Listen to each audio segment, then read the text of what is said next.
BMW 3 Series is an icon. It's a fixture on Car and Driver's 10 Best list and a major pain in the backside for the competition. Here's a clue that this one is different. It stands for Gran Turismo, though it could mean giant trunk. The GT is a hatchback. And this? It's just the beginning. GT shares no body panels with any 3 Series. It rides higher, and the wheelbase has been stretched by over 4 inches. That is courtesy of the Chinese. They like to be chauffeured, so BMW offers them a stretched 3 Series sedan with extra legroom in back. The US only gets the long platform as the GT. Before diving into the interior, let's get to the important part, driving dynamics. 335s do the 60-mile-an-hour dash in just over 5 seconds. GT is only available in all-wheel drive. Of course, it handles well. It's a BMW, but the GT is some 300 pounds heavier than the sedan, and the center of gravity is slightly higher. Driven back-to-back with the sedan, the Gran Turismo is a little less compelling in the curves, but not a deal breaker. Keep in mind, my tester has both the optional adaptive suspension and M Sport suspension, which lowers the GT by almost half an inch. 6-cylinder 3 Series with xDrive get hydraulic power steering. The light dynamic feels like electric assist. GT is equipped with an automatic stop-start system to save fuel. BMW must have worked on it. Restart is much smoother than my last experience. Smooth, powerful, and torque-rich.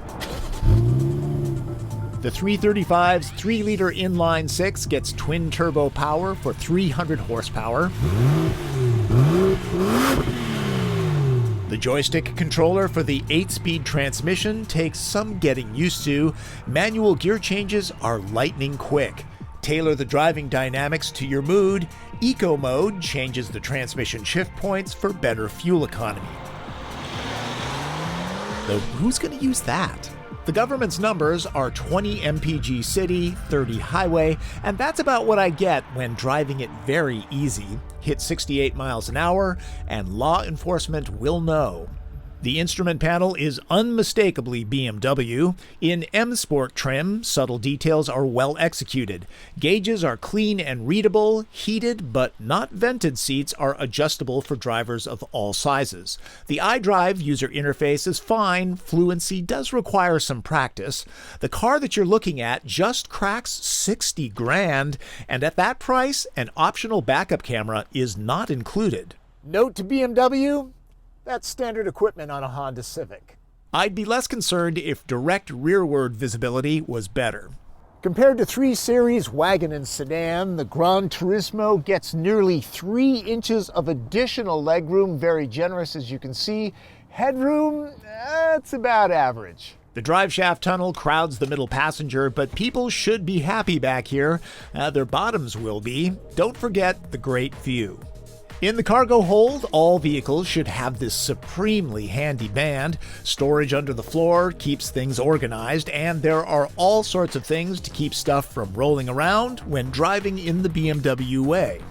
The 3 Series sedan holds 5 packs of the 2-ply. GT is bigger. It should hold more. And it does. There's a skosh more room in here than the wagon model, and that adds up to 7 bundles. While I prefer the style of the sedan, the 3 Series GT is more practical. BMW might be onto something. The 3 Series GT has the practicality of a wagon with a lot less baggage. Remember, this isn't the only GT in the BMW stable. There's also a 5 Series GT. The 3 is definitely more svelte, though. And just so you know, these vents, or air breathers in BMWs, are functional. They help to reduce air resistance. The 3 Series Gran Turismo is pretty slick with a drag coefficient of 0.29. Before I go, a curiosity. The vent on the driver's side gets this great trim. The passenger's doesn't get it. I'm not sure if that's a design statement or cost-cutting move. There you go, folks. That is how I feel about the 2014 BMW 335i GT. That's driven. I'm Tom Volk.